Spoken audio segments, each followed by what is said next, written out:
Hello guys, welcome to KS academy. तो आज हम क्वांटम मैकेनिक्स को कंटिन्यू करते हैं और इस प्रेजेंटेशन में हम बात करने वाले रिलेटिविस्टिक करेक्शन की। तो जो हमने पहले जो वेवलेंथ निकाली थी, हमने किस रिस्पेक्ट में निकाली थी? हमने मास के रिस्पेक्ट में निकाली थी, वोल्ट्स के रिस्पेक्ट में निकाली थी और इलेक्ट्रॉनिक चार्ज के रिस्पेक्ट में निकाली थी और प्लैंक्स कांस्टेंट के रिस्पेक्ट में निकाली थी। तो उसमें जो हमारी वेवलेंथ थी वो तब वैलिड होती है जब हमें न्यूटन ने अकॉर्डिंग टू न्यूटन्स थ्योरी हमें पता चलता है कि जो मास है वो हमारा कांस्टेंट है, वो चेंज होता ही नहीं है। बट जो आइंस्टाइन ने हमें theory the, the theory of relativity, उससे हमें पता चलता है कि जो मास है वो चेंज होता है, मास कांस्टेंट नहीं है, मास वेरी करता है। तो वो तब तक ठीक है, हमारे पास वो जो वेवलेंथ का फॉर्मूला आया था हमारा उसमें तब तक ही ठीक है, जब तक हमारा मास कांस्टेंट है। बट जब हमारा मास वेरी करने लगता है, और मास वेरी कब करेगा? मास हमारा वेरी तब करेगा जब कोई भी पार्टिकल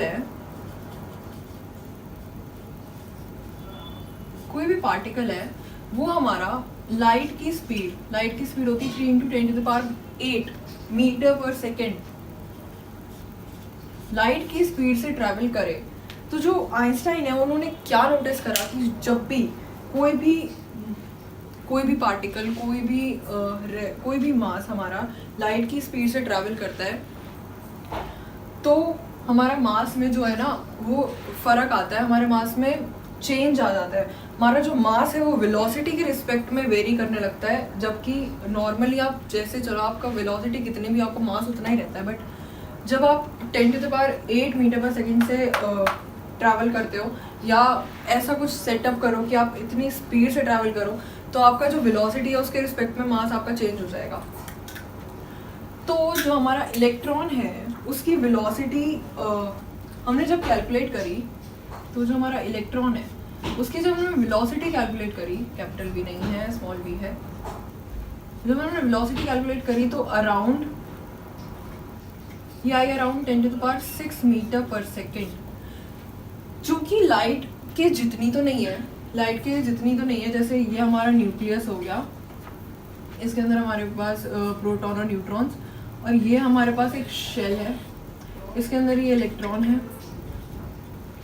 ये जब इस ऑर्बिट में हमारा रेवोल्यूशन करता है, घूमता है इस ऑर्बिट में, तो जो उसकी वेलोसिटी होती है वो 10⁶ मीटर पर सेकेंड होती है। इतना हमें पता चला, अराउंड 10⁶ मीटर पर सेकेंड होती है, जो कि लाइट की वेलोसिटी जितनी तो नहीं है बट उससे बहुत कंपेरेबल है। तो इसलिए जो उसका मास होता है वो वेलोसिटी के रिस्पेक्ट में वेरी करता है, उसका मास कांस्टेंट नहीं होता। तो हम उस फॉर्मूला में मास कांस्टेंट लेके चल ही नहीं सकते, ठीक है। तो जो हमें आइंस्टाइन ने जो फॉर्मूला दिया कि उसके मास में वेलोसिटी के रिस्पेक्ट में कैसे चेंज आता है, उस फॉर्मूला की बात करते हैं। जो हमारा नेट मास होगा वो हमारे पास इक्वल होगा m0 अपॉन 1 - v²/c², यानी लाइट की वेलोसिटी, मतलब ऊपर उसकी वेलोसिटी, इलेक्ट्रॉन की वेलोसिटी और नीचे लाइट की velocity, whole under the root.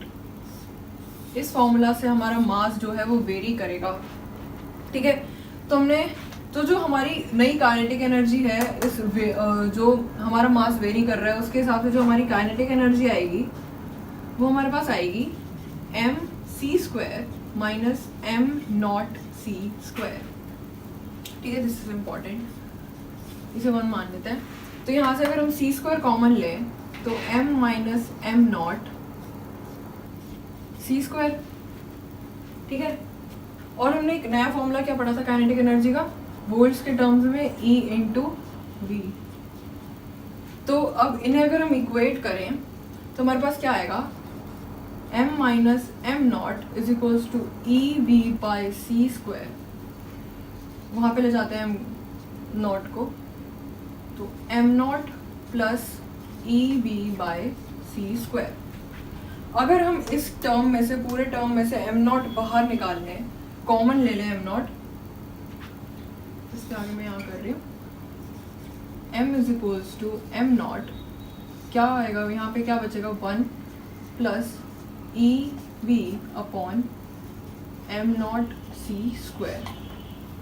ठीक है।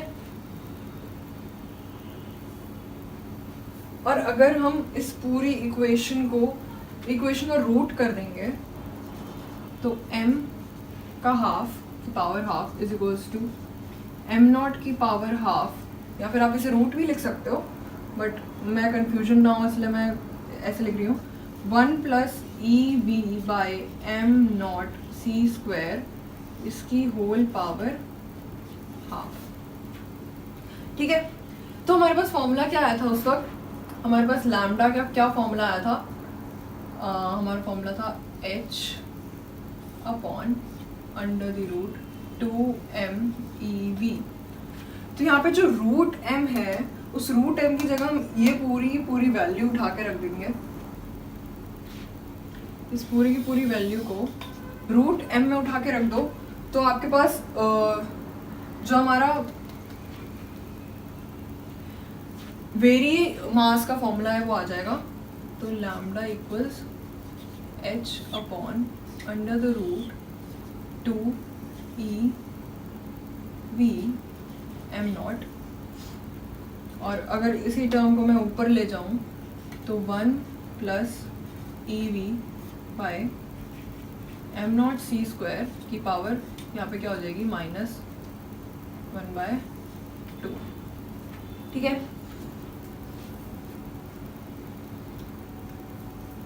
अब हमने एक और चीज़ पढ़ी थी कि इसकी जो पूरी वैल्यू है h upon under the root 2EV, सिर्फ इसकी वैल्यू हमने क्या पढ़ी थी लैम्डा में, अगर इसको ले लें सेम इसी फॉर्मूला को लें, बट यहाँ पे m की जगह अगर हम m0 डाल दें, रेस्ट मास डाल दें, मतलब कांस्टेंट मास डाल दें, वही चीज़ है m is equals to m0 हम जो लेके चल रहे थे, हम नेट मास को रेस्ट मास के इक्वल लेके चल रहे थे, बट इस फॉर्मूले में क्या हो रहा है कि वो जो हमारा नेट मास है ना वो चेंज हो रहा है, वो रेस्ट मास के इक्वल नहीं हो रहा। तो इसीलिए अगर हम सेम फॉर्मूला में डालें तो ये इक्वल्स हमारे कितना आ रहा था, इस सब की वैल्यू डाल के हमारे पास आ रहा था 12.28 upon under the root v। ठीक है, ये तो हमारा फॉर्मूला निकला था पहले। तो अगर इन दोनों को इक्वेट किया जाए तो लैम्डा की वैल्यू क्या आएगी हमारे पास इस वैल्यू की जगह अगर हम ये वैल्यू डाल दें तो 12.28 upon under the root v, जो कि v हमारे पास वोल्ट्स है, 1 plus EV bye m0 c² की पावर -1/2 एंगस्ट्रॉम्स। तो ये अगर हम दूसरे पेन यूज़ करें इसे हाईलाइट करने के लिए, because this is the relativistic correction. नहीं दिख रहा होगा ये पेन आपको, विजिबल नहीं होगा बट या। तो ये जो हमारे पास वेवलेंथ निकलेगी ये according to theory of relativity true होगी, और इलेक्ट्रॉन के मास में हमें ये चीज़ करनी भी पड़ी क्योंकि उसकी जो वेलोसिटी है वो लाइट की वेलोसिटी के बहुत करीब है, तो उसका जो मास है वो वेलोसिटी के रिस्पेक्ट में चेंज होगा, कांस्टेंट नहीं रहेगा, हर बार चेंज होगा। तो हम ये वाला फॉर्मूला कैसे लगाएंगे जब कांस्टेंट मास लेके चल रहे हैं, तो इस वाले फॉर्मूला से हमारे पास जो हमारा मास वेरी कर रहा है वो इस फॉर्मूला से निकलेगा, और इससे हमारे पास उसकी एग्जैक्ट वेवलेंथ आएगी। ये फॉर्मूला नोट कर लो, ये फॉर्मूला बहुत इंपॉर्टेंट है, इसमें बहुत क्वेश्चन आते हैं, इसमें जितनी भी सारी चीज़ें हैं ये भूल जाते हैं, इसलिए इसकी डेरिवेशन याद रखनी बहुत ज़रूरी है, क्योंकि याद कैसे रहेगा इतनी सारी चीज़ें, इतनी सारी कॉन्स्टेंट्स हैं इसमें, तो आप ये नोट कर लेना। ठीक है, अब इस प्रेजेंटेशन में इतना ही रखते हैं, तो अगली प्रेजेंटेशन में हम पढ़ने वाले मैटर वेव्स के बारे में, और उसके बाद हम आगे चैप्टर कंटिन्यू करेंगे। तो इस प्रेजेंटेशन के लिए इतना ही, so thank you so much, and please like comment share subscribe to this channel, and please comment section में थैंक यू लिखिएगा। Thank you so much.